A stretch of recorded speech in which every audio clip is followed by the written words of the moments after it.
Diversity team धमाका को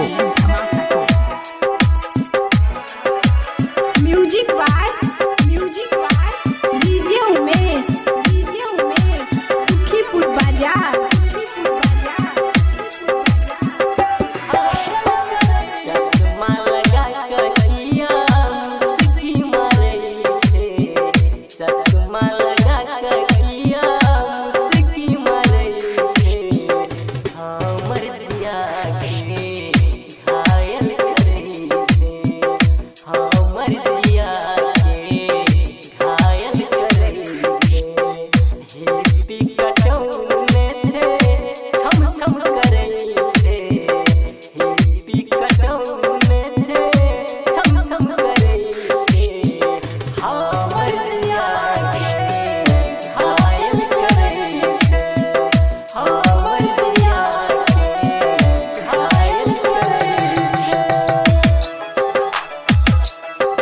इलाका किसी का हो धमाका दिवाकर दीवाना भाई का ही होगा। डीजे उमेश सुखीपुर बाजार।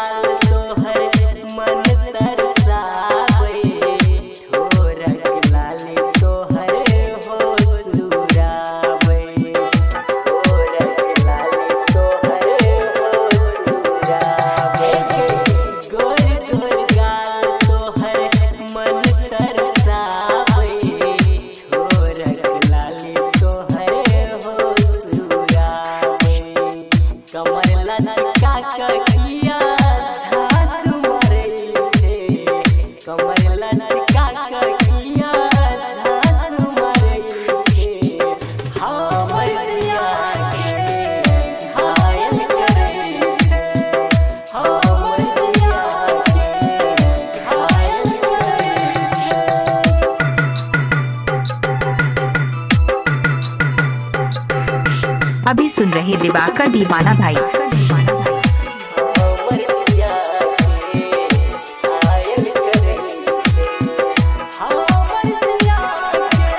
Music by DJ Umesh Sukhipur Bazar.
आप सुन रहे हैं दिवाकर दीवाना भाई को ग्राम बगीवा जिला मधुबनी।